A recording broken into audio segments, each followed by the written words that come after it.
Welcome to Leap Into Your Story podcast, where you discover your inner story, break down the process, and meet others who've done it so you can leap into your own story. We interview amazing guests who provide powerful insights that inspire you to get your story told.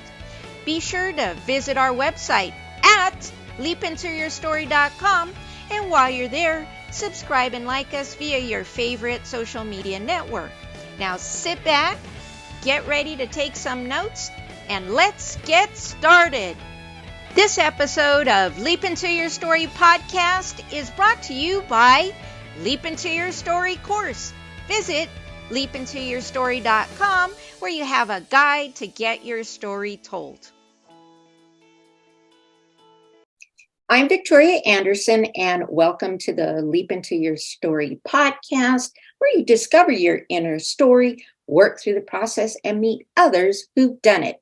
We interview amazing guests who provide powerful insights that will inspire you to leap into your own story. So be sure to visit our website at leapintoyourstory.com, and while you're there, subscribe and like us via your favorite social media network. In this podcast episode, we're going to be discussing soul retrievals and consciousness. My guest today is Kevin Jeffers, an author and podcaster who shares his experience for helping people retrieve their lost or incomplete souls through the process of passing over. His new book, The Pattern, an exploration of consciousness, points to a pathway for people to experience more self-awareness and manifestation. So welcome, Kevin. Thank you so much for joining us. Well, thank you, Victoria. I appreciate it. Yeah, absolutely. Now, before we dive into some questions for discussion, take us on your journey. How did this all get started? Well, it started when I was about 5 years old. So I really wasn't taking notes at the time. I just noticed that things happened that were very interesting. And eventually my parents say that that's not normal. And I grew up in a small town in Ohio, which added to the pressure of what's not normal. So I continued to experience it up through 7, 8, 9 years old. And then I dropped it because it got in the way of Little League Baseball and hockey. And it's also very hard to explain. So after I graduated out of high school and started college at the Art Institute of Chicago, I went back to these experiences in a more thoughtful way. I went through numerous sessions of hypnosis by a certified hypnotist who took me back through previous lives. And I knew that I had previous lives, but they just weren't, it wasn't that believable. I was still working off the old paradigm of don't talk about that stuff. So we did a deep dive into that, and that seemed to have released me from the constraints of my thinking, the constraints of my beliefs. And then I progressed on from there to healing, long distance healing, energetic healing, and eventually what I call soul travel. That is for me a projection of consciousness out into the higher realms of energy. And I say that very succinctly. Higher frequencies are the barrier between us and the experience of spirit. So I continued on that path and then became very engaged in the process of soul retrieval probably 10 years ago. When I was traveling, I noticed there were a lot of dead people, lots and lots of dead people. And they all were very noisy, and they all wanted to do something, and they all had agendas. Some wanted to go visit their relatives, some wanted to get out, some didn't want to acknowledge they had died. And I said, this is a problem. And then at that point, I made the decision how I was going to focus my attention, my time. Because I meditate, I probably have an hour or 2 hours of this activity. And then I just simply get tired and fall asleep. So I decided to focus on children who had died abruptly. As an example, war, accidents, relative parental intervention, who didn't know after they had died that they had died, because no one had shown them a path to the light. So there was a lot of confusion and shock, and some vividly recalled the experience of their death, and they needed to be moved forward into the light. And that was a process of just being patient with them and thoughtful and pointing them in the direction of their recovery into the light. And usually that was like, how would you like to visit your parents or your relatives, your grandma and grandpa? They're just over there. And then they would brighten up a lot. And I would go with them to whoever the reception committee was. It could be a relative, it could be a family friend, it could be it could be a previous life experiencer. It could be anything, just so they felt comfortable. And then I moved on to older people who are in the process of dying and were confused. Older people do tend to get confused. Dementia, medication that they've been receiving through their medical problems, Alzheimer's, the list goes on. And that's clearly something we've all experienced. A family member who is aging and losing their sense of who they are, their reality. Asphasia is a big one for older people. So I don't disregard the middle section of what I'm describing as like a demographic. There's children and there's older people, because I think that adults who have passed are really responsible for themselves. And they do usually get help. Family members usually do recover them.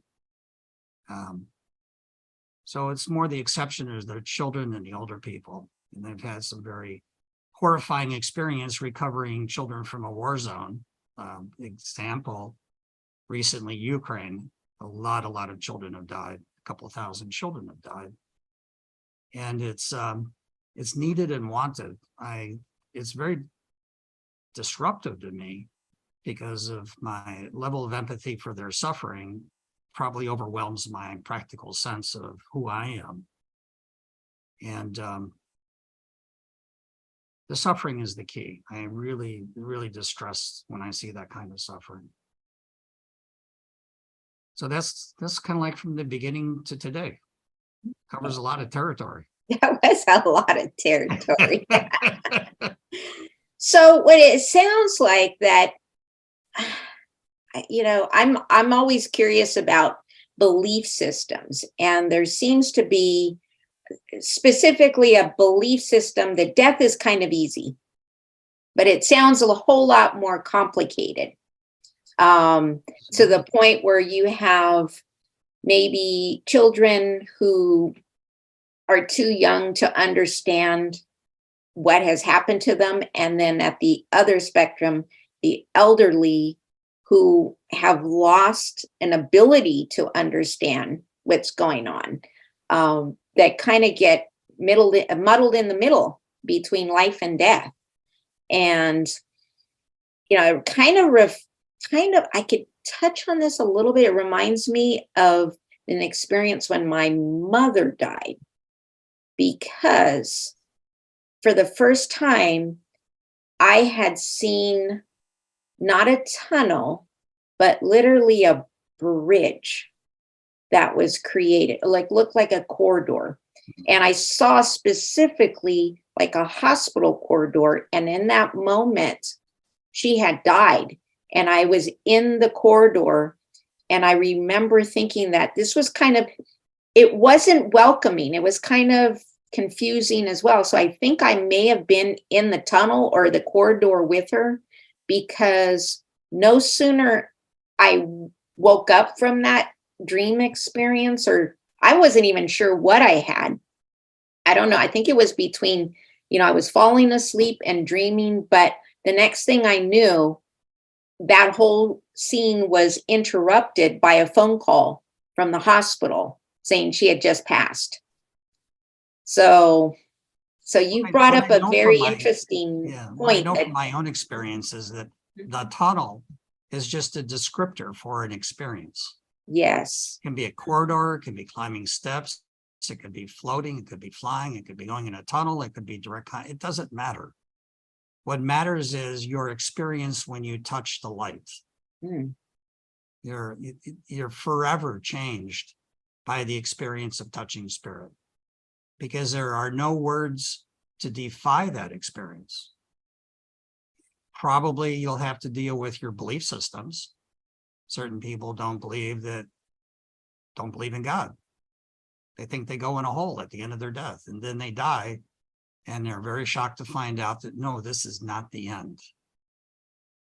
Or people get depressed and commit suicide, and they find out that's probably the one thing they shouldn't have done, because it locks them into another reality of people that have taken their life. So how you achieve union with the light is really framed out by how you want to think of the light. The tunnels become a very common descriptor. Raymond Moody did his study on that and documented it. But it's not just a tunnel, it could be anything. But when you go to that place, you will know forever, for the rest of your life, that you were there, because it energetically transforms you. So what you were talking about sounds like a shared near-death experience where you were joined with your mother at the point of death, and probably you didn't feel separation. You just felt a little jarring because you didn't understand what was happening. Exactly. So it was a little shocking at that moment in time, but now that you yourself have had time to think about it, to re-experience it, it's probably not as shocking. It probably even, it feels natural. And here's the funny thing. I've actually been in the tunnel alive and had an out-of-body experience and seen the light. And I was told, get back down. And I wasn't dead. I wasn't dead. I was specifically saying, and I will tell you, unlike my mother's experience, that was kind of like a bridge that turned to a hospital corridor. I was having a good time in that tunnel of light, and the voice said, no. And I was adamant. I am not going back down to that place. I am just done. I'm going to stay here. It feels great. The love, the light, everything is awesome. And I was going, nope. I was told, you are going back down. You are not done. It's not time for you. And, suck it up. Put your big girl panties on and suck it up, buttercup, and you're going back down. And I actually wrote about that. I think that's in my second book, The Trial by Fire, about that moment where I got a taste of, near death, very much alive. And you never forgot it. Never forgot it. No, and it left an imprint that it made it into my book. Yes. You were transformed. You were brought to a level of consciousness that you had not previously experienced. And then you saw the possibilities, and you were kind of booted out of the light as well. Yes. Yeah. Well, scolded out of the light. Scolded. I had a near-death experience where I did go through the tunnel. This was much before I really became active. I went through the tunnel to the light, and this amazingly bright white figure stepped out in front of me and put their hand on my chest, and they pushed me back, and they said, no, no, you're not coming here. Yep. And then I went right back into my body, and I woke up. So that has been like the lynch point of my experience in spirit, is that once, as I mentioned, once you touch the light, or the light rudely touches you, right, there's a linkage, there's a bondage with spirit that it just simply won't go away. You can't forget that ever. Exactly. And I've had a couple of those incidences that, like I says, that kind of made me want to journal them so I can remember them. Yeah. And then ultimately, I had a whole set of journals, and that these are the kind of points that triggered me to write my memoirs. I have 3 of them, and one more is in the works. So I'm on my 4th one. So talking about these experiences that do have these life-changing moments that change your course, change your perspective. You're never the same after them. Ever. And it really comes down to who you are and what you want to do with what you just experienced. Right. You can ignore it, which is not likely because it keeps popping back up again. Or you can take the experience and support people in their process of dying or their fear of dying. Because so many people are afraid of dying because they think that's the end. They think that they're diminished. Many people think that they'll cease to exist. And frankly, from my experience, that's not accurate at all. Yes. You are enlivened with that touching the light. You're brightened, your frequency shifts, you become much faster, more aware of energy. Right. And that changes you. Absolutely. That's why you can never be the same again after you've had a near-death experience, because it just simply changes you. And that's why I'm very passionate about people telling their story, because, part of, memoir writing is sharing your legacy. And, I am this story keeper from my family. I found out that a lot of my family members shared a lot of paranormal stories that they didn't share with other family members. So now I can record those through my experiences and telling my life story in each one of my memoirs, a little bit of the history. So, the family members in the future have an idea, who some of their past family was, and if they are experiencing certain things that they didn't want to talk about, and find out that, gee, great grandma had that same experience. I feel okay now. Yeah. One second, I'm going to turn my overhead light back on. Yeah, that's fine. Sure. Oh, no. The time's out and then I go in the dark. Yeah. Well, when you talk about, especially as I've interviewed quite a few people talking about paranormal, there's always some weird electrical something going on. So that's just par for the course. Well, the other side of that is that all of us have all of this, these talents and potential in various strengths, if you wanted to say that. But we are all capable of clairvoyance. We're all capable of psychometric readings. We're all capable of healing. Every one of us are capable because that's who we are as people.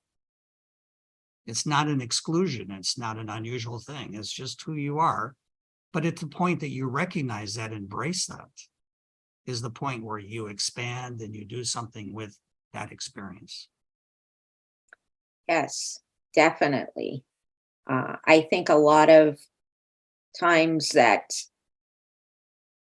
there's a lot more people who experience them and they just brush them off. Well, they brush them off because, going back to what you said about the belief systems, Yes.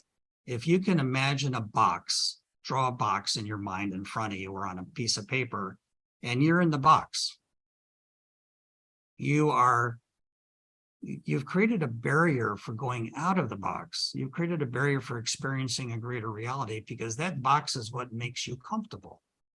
So Right. How do you shift your paradigm from being contained by a box to being uncontained in the universe? Yeah. So that's what beliefs are. Every belief is another part of the wall that you've created for yourself. Right. Spirit's not interested in beliefs. Spirit is interested in who you are in your actions. Right. Not what you believe. Yes, and here's the thing. There was a podcast that I guested on where he was talking about, well, you know, where's your proof? Where's your proof, right? And I explained to him. I says, look, um, you know, who would think that air has molecules? Well, I You, would, I yeah. know I exactly mean, what here you're you don't, just because we don't have the equipment yet to prove everything doesn't mean it doesn't exist. Well, for me, it's simple. I would just ask that person, what's your proof that it doesn't? That too. Yeah, Because there is no proof. exactly. That's more I mean, like the rationalist comment about logic and experiential reality, and mhm, it's not test worthy or repeatable. yeah. So Well, show me how yeah, you can prove that what you're saying, that it doesn't exist. They can't prove that it doesn't exist, just as you have exactly. difficulty proving that it does exist. Exactly. I mean, on a windy day, we don't see wind. We can only feel it. And that's kind of how the spiritual world kind of interacts. Things that we can't necessarily see, but we can see how it affects things externally. We can feel it against our body, you know. Well, I would say that most people have an agreement called I can't see this. I can't see spirit.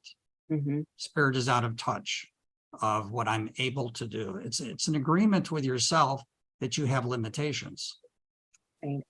And that's problematic because you have endless, you are unlimited soul. You live life to life. You live after life. And then you come back again as appropriate or needed. So there is no limitation to you. You as a soul are a forever being. Right. Your sole purpose here is to experience. You chose your life to experience what you've experienced. A lot of people don't like that news Yeah. because they have pretty bad lives. And I said, well, okay, this is the life you chose, because how do I know it's the life you chose? Because you're here. Everything that's ever happened and that's negative or you don't like, you were always present when it happened. There's no substitution. So if you don't like your life, change your life. Right. Make changes. Make Make changes. changes. Right. Because when you Exactly. pass, when you die, where the heck do you go? Do you want to be one of those free-floating entities or souls that wrap themselves around the earth that can't be released from the earth cycle? I wouldn't want to do that. Mm-mm. And without an awareness of your potential and awareness of who you are and can be, that's what's going to happen. Your Sure. religion might pull you out of it. That's good, because religion will pull you out of that. If you have a belief in your religion, you have a religious belief that you will be saved, you will be saved. Supposing, you've had a fairly decent life, you will be saved. Yes, indeed. Well, let's talk a little bit about your book, The Pattern. So, what is the pattern? What is the purpose of the pattern? What do we need to know about the pattern? Well, that's a hard one to describe. When I Okay. did experience the pattern, it took me a long, long time to even describe my experience. But now that I've had some time to step back and take a look at it, I see that the pattern is the guiding force of our reality. And it's the guiding force because it's our teacher, our mentor. The pattern was put in place, from my view, by the creator to act as a reference point in our movement through consciousness to a higher level of consciousness. It's like modeling. You need a model, you need a direction, you need a frame to operate in. And the pattern, from my experience, is that frame. Life is about consciousness. It's not about money. It's not about what you have or who you love or who you voted for. It's about your consciousness. How do you achieve a higher degree of consciousness when you're stuck at a point in your life where everything is the same? You can't go forward. You don't go forward until you act to expand your consciousness to a higher degree of reality, which I view as the light. So in this pattern, let me ask you, are there, because it says it's guiding. So when you're saying it's guiding you, I mean, I know people talk about like synchronicities or repeating numbers, or I mean, when you're saying it's guiding you, are there clues that you tune into that helps you know that you're on your right pattern, you know? Well, think of it this way. A pattern, what is a pattern? A pattern is a design. Right. And within that design is designed to assist us in shifting our consciousness to a higher level. So our pattern is our future. And it was your past and it's now your future. Where do you go? Do you want to be more than who you are? Do you want to be more conscious? Well, in my experience, I need a little guidance in that matter, because I just simply don't know the answers to many of the questions. And the pattern, for me, provides the answers. When I had my first experience of the pattern, it was shocking. It was truly shocking, because it was like a vivid, living impulse of light. And the light had intelligence. It had it was just an amazing level of consciousness. And I thought, that's strange, because nowhere in any book that I ever read or anyone I talked to visualized our reality as a pattern. Everything was randomness. Well, we make our own life. That's true, but you don't make your pattern. And the pattern is the frame that you agreed to come in to deal with, to address, to learn from. And that's why I say the pattern is a teacher. It's like a reflection of our personal self-awareness. So would that be including guided to certain people, or? Well, everyone is guided. Right. From my experience, everyone has a guide. Everyone has a mentor. Some people call them angels, advisors, the wise ones, whatever. We all have that available to us. But as you go through a school, think of it as going through a school. Every grade that you ever passed through had a reading and homework requirement. You had to read this stuff. You had to take these tests. You had to write these papers. Why? Because it was creating a foundation for greater understanding and learning. So the pattern for me is like moving through school. And where does it go? Well, it goes well beyond college and graduate school and doctorate and so on and so on. It just keeps going until you no longer are bound to this earth. And people say, what? I like this place. I don't think you like this place. This place, I call it the earth. I call it a predator reality. Everyone is a predator. We are learning to be superb predators. And where we fail, we come back and do it again. And why would we learn to be predators? Because in the expanded reality, survival is critical to your growth. Survival is not a bad thing. Survival is not a negative thing. It's what you do with the impulse to survive. But looking out your window or going to the television, there are many, many people are engaged in the process of doing whatever they need to do to survive. Financially, being fed, having a place to sleep. There are priorities, taking care of your family, taking care of your children. It's all school. Yes. So as depressing as that would sound to many people, well, you just keep going to school until you no longer need to go to school here. You go out, you exit the earth reality, and you go to another school. Why would you ever want to stop learning? I mean, you could take a vacation, take a break, but ultimately you're going to be back at it. But that's looking in the context of a forever being. There's no end to you. There was a beginning, there's no end. You were created and you move forward and you came into the earth. Maybe in your cycle of consciousness, you started out as a tadpole. There is no time, there is no space, there's no limitation on gaining, learning, and accepting consciousness. How do you learn to be human until you learn to live on this earth? And humans are not the end story. I could tell you from my own experience that, as example, whales have a superior consciousness. That they communicate to each other through sound and song beyond our ability to understand what's happening.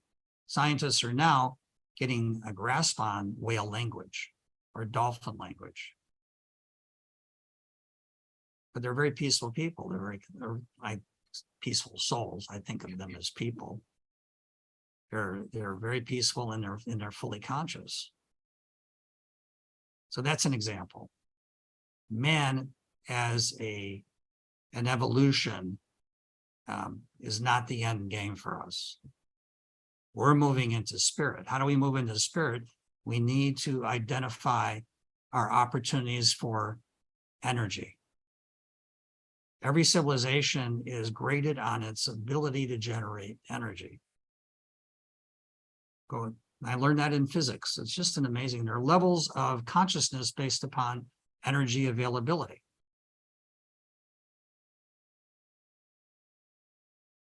That is very interesting. And I will have to say, I think a lot of physics has, I don't know, almost answered philosophical questions better than religious beliefs at times. All you have to do is look at quantum technology. Yes. Quantum technology is for us an end game because that is the ultimate reality. The core structure of our reality is the quantum. Yes. Yeah, that reminds me. Once again, I hypothesize what is the pattern. The pattern is simply a guide for us as we move through our different manifestations of consciousness. Now, is nature, being that you do have kind of your, I guess, information both in spiritual and physical worlds, understanding, you think nature is following, because they follow a certain rhythmic pattern too? Do you think consciousness and nature are tuned in together to? The secret for you. Mm-hmm. Every form of nature is conscious. Okay. Yes. It's a network of consciousness. Trees, stones, rivers, mountains, they're all conscious. And that's a little hard to wrap your head around. But if you've ever walked in an old forest, you can feel that consciousness. So humanity is just one aspect of that consciousness. And interesting. The earth is the birth cradle of consciousness. Because the earth is constantly spawning new forms of consciousness. As it ends a form of consciousness or transitions it to a new one, and then it goes away, like the endangered species, it's creating new forms of consciousness. And you referenced that the entity that you encountered has like an intelligence, but I know with that intelligence, I've heard of like qigong, talking about a higher intelligence energy. And have you had any experiences with healing? Actually, I have quite a bit. I've been healing for many, many years. Some have been dramatic and some have been normal, average healings. Yes. And that's a management of releasing energy from your core self to the benefit to the healing of another person or an animal, as an example.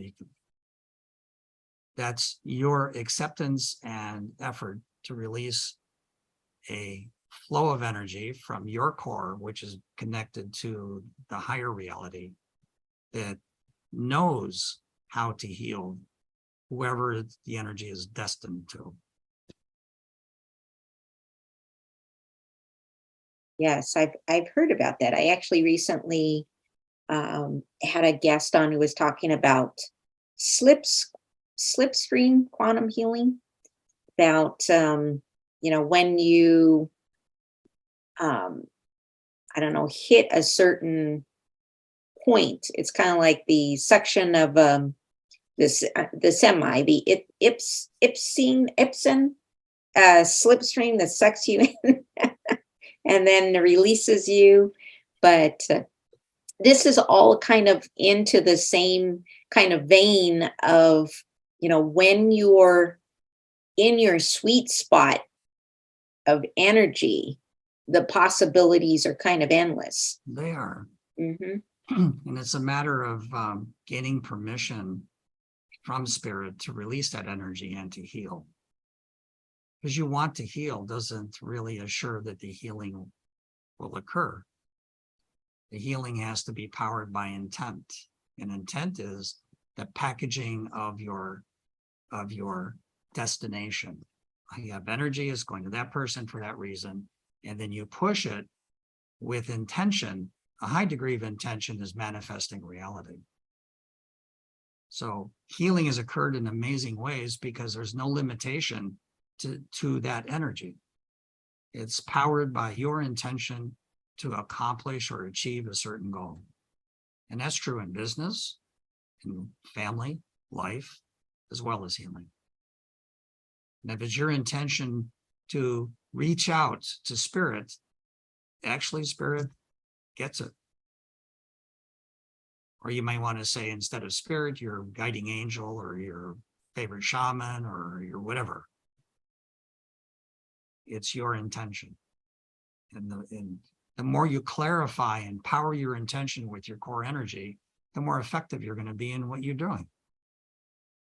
So if someone says, hey, Victoria, I need a healing on my stomach, I get stomach aches. Well, you clarify your intention and release the energy to be aligned with the intention. And that way you can virtually create anything you want. And the first question is, oh, can I get more money? Yes, you can. There is, on the other hand, a price you pay for that, in that abundance, because everything is in balance. Interesting.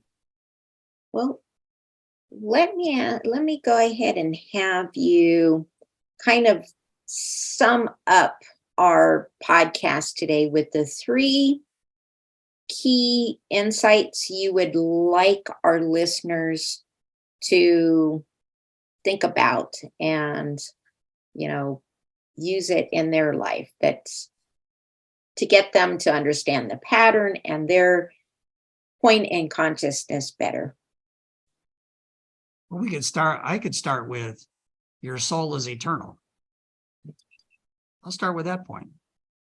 You just continue to exist in consciousness in life after life after life. There's no ending of you. Your body will die, because that's what we have here on Earth. People die, usually. And then you move on to the next, and you move on to the next. You're a forever being, and you cannot be destroyed. You cannot die in spirit. You continue forever. And that's why, and I say that humans are the forever beings, because they live forever.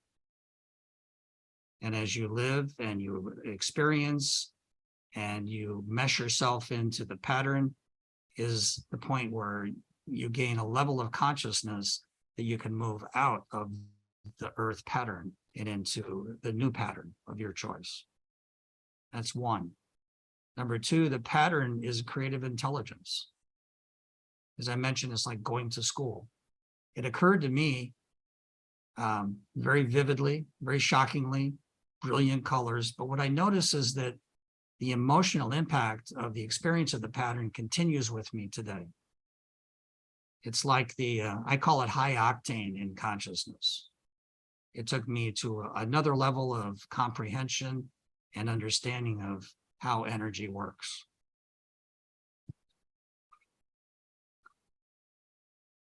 I'm kind of stuck at 2 points. Because all comes down to energy. All comes down to energy and the various formats and expressions of energy that we allow ourselves to experience. All right. Well, very good. Well, one last question I have for you, and that is, where can we find out more about what you have to teach and write about? Where can we find your book? Well, the book can be found on Google and Amazon, and it can be bought in Amazon either as a paperback or as an ebook, like Kindle. That's available now. There are actually some ratings about people who have read the book and what they experience, and it's favorable. It kind of surprised me. I thought this book would be annoying to somebody, but it's favorable. And we're putting together a website because I'm becoming now more active in talking about the pattern, and that website will be launched probably in a week or two, and it's the pattern. And then we're developing social media, and I'm putting a lot of time and attention into this to give validity to the experience instead of just keeping it in the realm of a dream, to bring it out into reality. Too much of the beauty of who we are is left in dreams. Yes, I think I absolutely 100% agree. Well, Kevin, I want to thank you for sharing your fantastic insights today. It's been a great pleasure to speak with you, and I want to thank all of my listeners for tuning into the Leap Into Your Story podcast, where you discover your inner story, work through the process, and meet others who've done it so you can be guided into your own journey to write your story. So to remember to visit our website at leapintoyourstory.com and enjoy even more great episodes like this one. Again, while you're there, subscribe and like us via your favorite social media network. We are looking forward to seeing you next time here on the Leap Into Your Story podcast.